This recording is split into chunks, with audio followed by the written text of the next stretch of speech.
Yeah, my name's Neil. I'm one of the ministers here. Give you a really warm welcome this morning. I turned 50 this year. Not as many of you are surprised as I'd hoped. Yeah, that kind of backfired a bit. My sister and my brother-in-law bought for me for my birthday a gift because I'm getting into gardening, as in vegetables, proper gardening, not flowers that you can't eat. Well, you can eat some flowers. I don't know why I'm into gardening now. It's really doing my head in. When I was 15 and my dad had the allotment and he made me water it every spring and summer, I would grumble that this was the worst job in the world and I was never going to inflict this on my kids, which I've now done. And they paid for me to go on this gardening course. It's called Through the Seasons, and you go for a day with 2 expert gardeners to a restaurant, which is a very high-level restaurant. We had this ice cream that was called burnt dandelion root ice cream. I don't know what the taste was in my mouth, but it was incredible. And this whole day, you basically learn from the gardeners about growing your veg, and then you have this wonderful 3-course meal at lunchtime.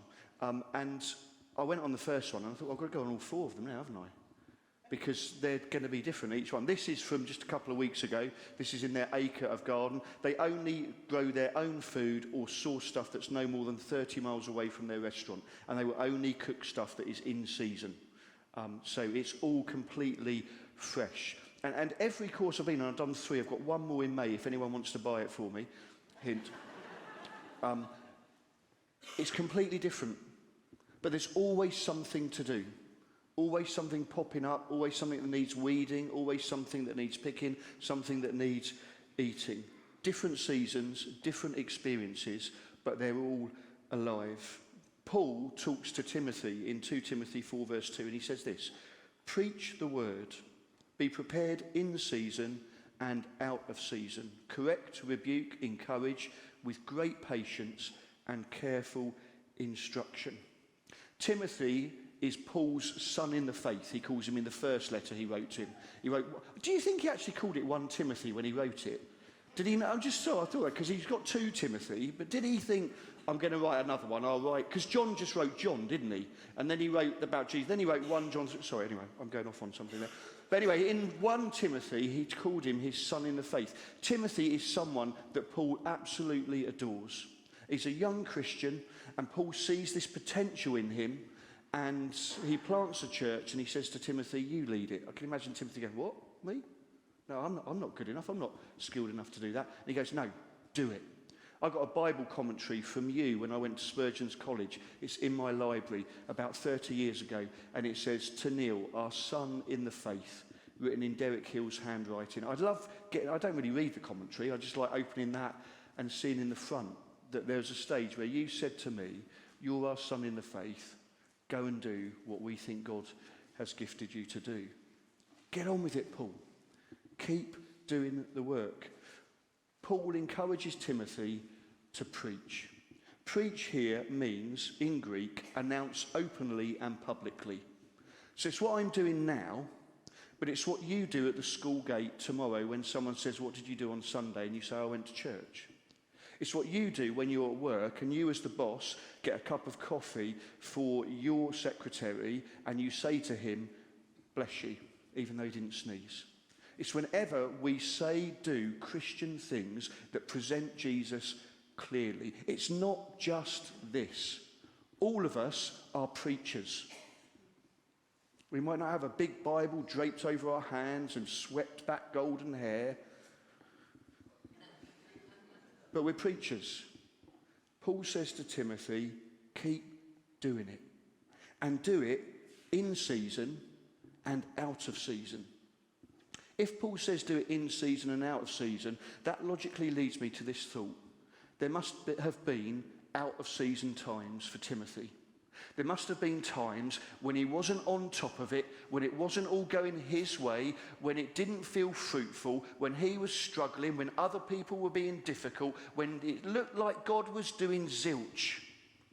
And Paul says to him, keep preaching in season and out of season. William Willimon, a Methodist archbishop, says, anyone who thinks the Christian life is mainly a matter of high-flown ethereal thoughts and feelings will be rightly challenged by these writings of Paul in 2 Timothy. Life isn't always up up there. Growing up as a kid, some of the events I went to, like Spring Harvest and that, and it probably was me hearing it rather than them saying it, I felt that you always had to be up there, that the Christian life was just like gliding through. There was never any challenges or troubles, and it was all wonderful. And then I grew up and saw that life happens, and actually it can be difficult. And actually some of the best testimonies we have are the ones that don't quite work out. There was a guy at my first church, I think it was first one or the last one, yeah, first one, and he felt God was leading him to start his own business, and he started it and it failed. There's no way you could, it failed at every marker you had. And I said to him, can I interview you about that in a service? This wasn't like the week after it had failed. I gave him some time to get his head and heart together. He went, people don't want to hear these stories. I said, yeah, they do. Because God is still faithful to you, even though it didn't work out how you felt it should. And when he was interviewed in that service, the relief you could feel from people of, he's okay. God still loves him. He's still got purpose in life. So he is a little bit like me. I was talking to someone earlier this year, and they said something to me that kind of just grated with me a little bit. They're kind of going around different churches. And I said, what are you doing? They said, I'm chasing God. And I thought, well, theologically, God's everywhere. So it's kind of like it. God's, you can't chase God. And what they meant was, I'm just going to the next place where I can get that spiritual high with God, and then I'll move on to the next place. And then when it gets a bit dull there, this is how I heard it, then I'll go on to the next place. And then when that speaker's there, because God really speaks through that one, then I'll go there. And when they've got that worship band there, I'll go, what? Is that discipleship? Is that following Jesus? Because it can't always be summer. It can't always be high, can it? I want us to just think this morning about the different seasons of life and faith. And I use those two interactively. So you can think about this through the lens of your life, or you can think about it through the lens of your personal faith in following Jesus. I remember coming back here to be the minister just over 8 years ago, and I sat just at the back there with my family, and one of my minister friends who'd just come out of ministry, he came into the service. There wasn't a chair for him, and I said, Graham, please sit next to me. I want you to be in this service. And this place was packed. And then I sat up the back there on the Monday with our staff team in a big circle of chairs. And I remember, Jean, you were there, and you looked so eager and like, great, we got a new minister. And I'm thinking, what am I doing? I've never led a team this big. I don't know. I've got to say something now that sounds wise. Hi. But Joan was there, and Joan was my PA, and she just carried me through lots of things. She's amazing. And it was just fantastic. And that first period, it just felt like spring for me. I remember we had baptismal services here in the morning and the evening in November, and I'd only been here 2 months, so I didn't know any of the people being baptised. And we baptised 15 people. And I went back to my study afterwards, and I thought, God, I can take no credit for that, because I didn't do anything. All of these people came to faith in the interregnum and put their faith in you then. I can't take any credit. I can't write any false, humble thing on Facebook.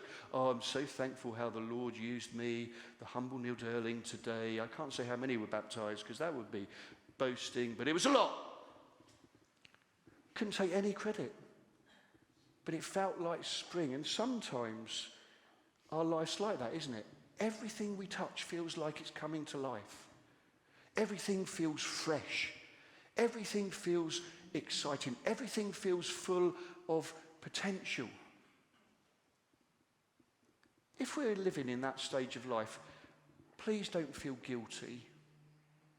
Please don't hide it. Sometimes if you're English like me, that can be our default, to just keep it calm down and tone down. But actually sometimes those of us who are in difficult times in life need to hear that God's still doing stuff.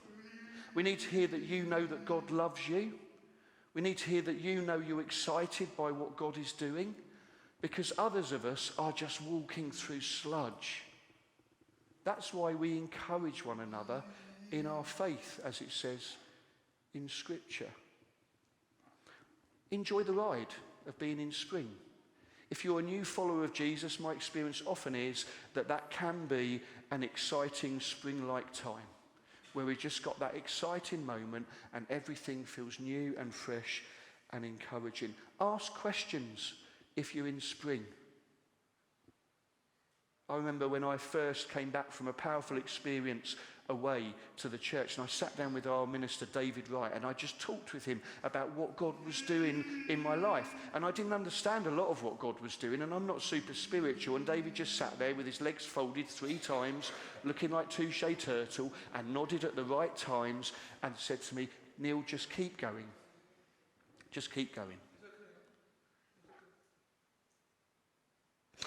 When I was at Spurgeon's College, I had the luxury, it's the Bible College in London, of being average. I was talking with 2 of my friends about this on a Zoom call a few months back. I said it was great because I was never one of the academic ones that they were going to try and get to do a master's degree, but I was never right near the bottom where people would say, should he really be going to ministry? I was just kind of right there in the middle.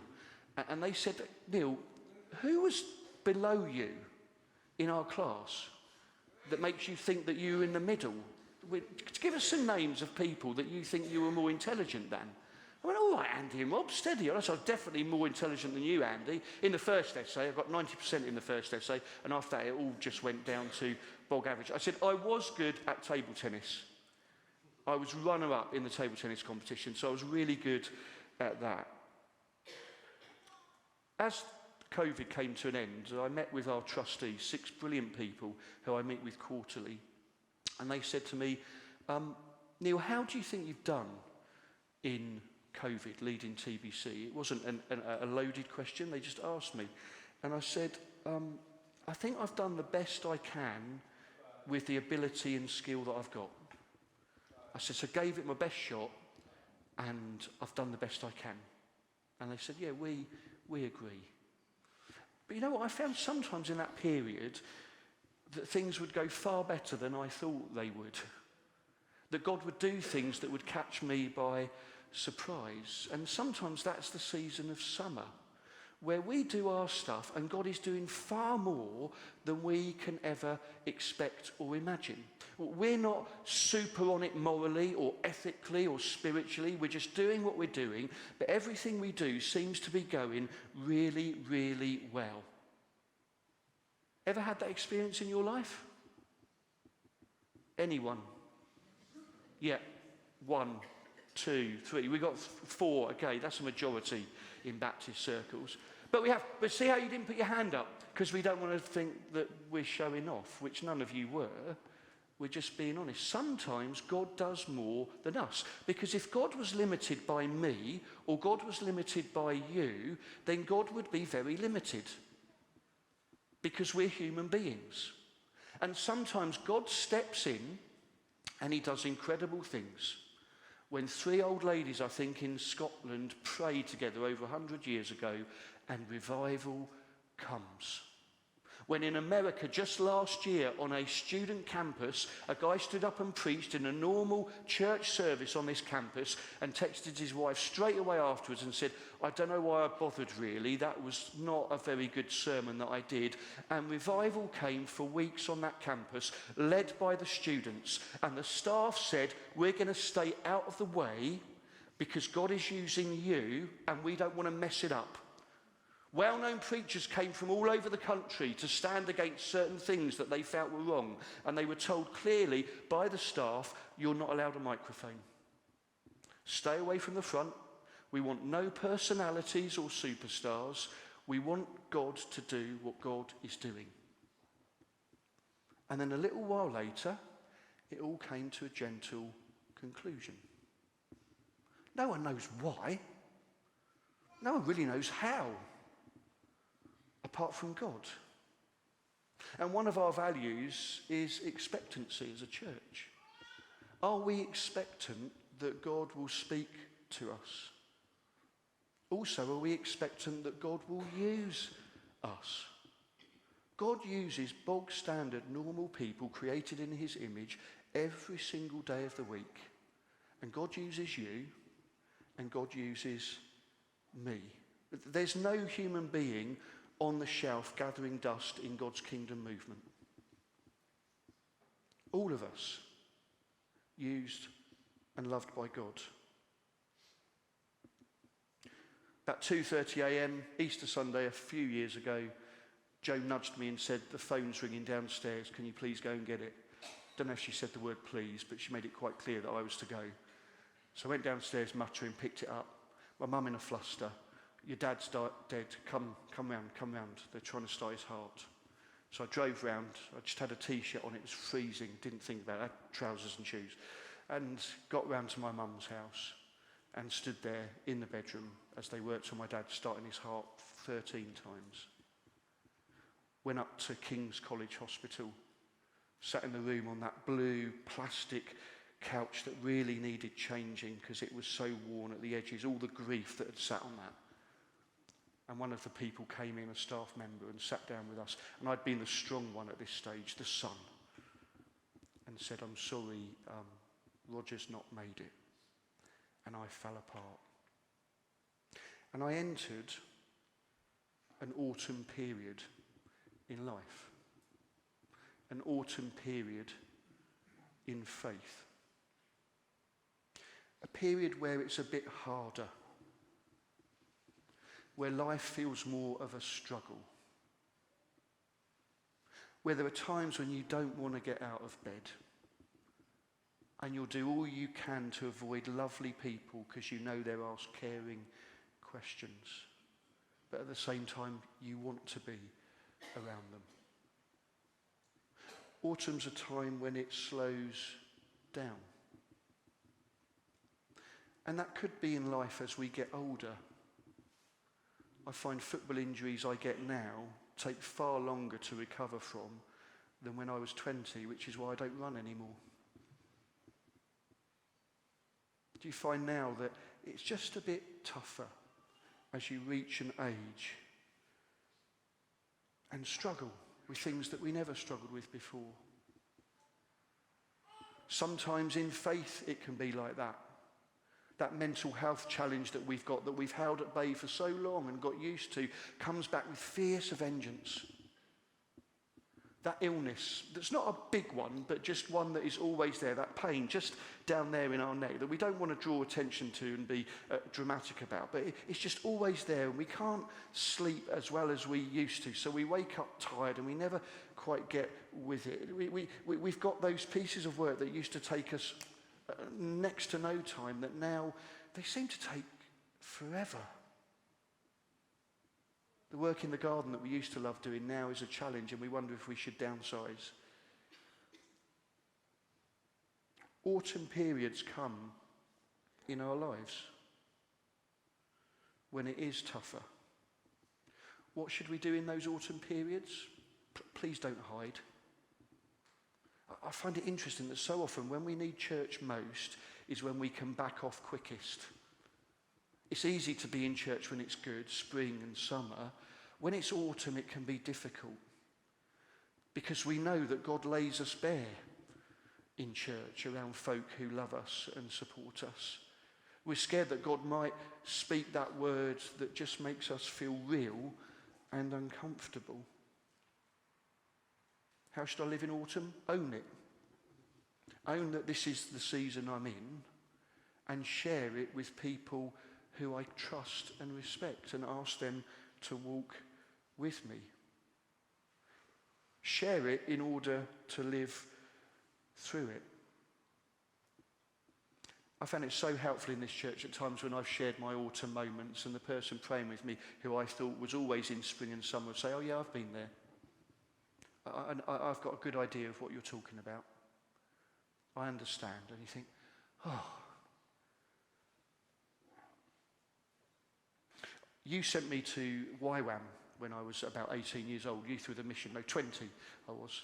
And we went as a missionary to Venezuela and Derby. I always major on Venezuela. It's far more exotic than Derby. And I went away for a year there, and we would go and do church holiday clubs around the country. And we went up to Leeds to do a holiday club up there, and we had this white van. There were 13 of us in the team. We felt like the Christian version of the A-Team. We kind of get out of the van, and these people from these tiny churches go, oh great, YWAM are here, they're going to do the holiday club for us, that'd be brilliant. And we kind of strut out, it's okay, God has arrived through us. I was a bit like that then. And I remember once we were driving back in the minibus and I was sat with my leader and we got back to our place in Derby and I just said to him, can I chat? And he said, yeah. And I said, I just feel like a complete fake. He said, what do you mean? I said, I just don't feel close to God at all at the moment. I said, we're going and we're doing holiday club after holiday club after holiday club and we're seeing God do great things and we're being encouraged and I'm doing all those things. But I just don't feel like God's there. And he said, keep doing the basics. Just keep doing the basics. Keep praying. Keep reading your Bible. Keep meeting with Christians. Keep doing the basics. Winter is when it's dormant, but not dead. There's a big difference. Dormant just means it's not growing, but there's still the seeds of life, the seeds of faith there. Dead means it's done, it's over, it's finished. And sometimes, if we're not careful, we can confuse our winter periods of life and faith with dead, when actually it's dormant. And we think, oh, I'm a waste of space. God's not going to use me anymore. God's probably not even interested in me. But actually, it's just a period of dormancy. There's a book by St. John of the Cross called The Dark Night of the Soul. And people think that the book is about what's gone wrong in the dark night of the soul. But the book's not actually about that. The book is about when you're in the dark night of the soul, how can you grow closer to God? What is God doing when you think God's not there? It completely turns the idea on its head of it's winter, you've done something wrong, you're a failure. Actually, it's winter. What is God doing in your life while things are dormant? It's not necessarily as negative as we're led to believe it should be. There can be so much guilt if we are in winter that God doesn't want us to have. We're in a bleak period. We're in a period that we can't see our way out of. But God is still with us. Maybe these winter periods are used to actually slow us down. Joe and I went to Amos's school this last week to hear about how he's doing as a student. What do they call those? Parents' evenings, that's it. We went to that. I sit there and Joe asks the questions and Joe makes notes and I say, is he happy? And we kind of got a good balance there. But we came out and we realised we just need to slow down a bit as a family. There's things we're doing that we don't need to do at the moment and we're just too busy. And so we said, right, we're not going to do that. We're actually going to ask Amos, do you still want to do judo club on a Wednesday? Because it's the only night where you get home before 5:30 from school and we rush you out to judo again. Wha! And he said, can I do it till I get my yellow belt in a few weeks' time, but then actually, can I please give up? Yeah. He's never going to be Bruce Lee. It's too baggy for him, his clothes. He looks ridiculous in it. I could fling him miles. Sometimes winter is just pause. Do you need to do everything that you're doing? The American preacher Andy Stanley said, Christians so often live in a world of ought to. I ought to do that. I ought to do this. I ought to see them. I ought to read that book. Do you ever get so many books that you just think, I'm going to be dead before I've read all the ones that people have recommended me, let alone the ones I actually want to read? He said, don't live in the tyranny of ought to. Sometimes winter can slow us down and help us reassess, what should I actually be doing? God created the world in 7 periods of time. No, he didn't, 6. The 7th period of time, that 7th eon, as the Hebrew word says, God rested, which is bonkers really when you think about it, isn't it? Because God didn't need to rest. It wasn't like, whoa, I've made that bloke, I've made that woman, I've made all those creatures, I am exhausted. Angels, give me a break. I'm going to go and just have 1,000,000 years shut-eye. God didn't need to rest. God was showing us how we should live. That rest should be part of who we are and what we do. And this is irritating some of you as I talk about it, because you think, Neil, you do not know my life. My life is Reverend's schedule. And if I go off of Reverend's schedule, it all falls apart. Can you find periods of rest in each day? A good chunk of rest on one day of the week? And rest doesn't mean just sitting there like that. Rest could be going for a walk.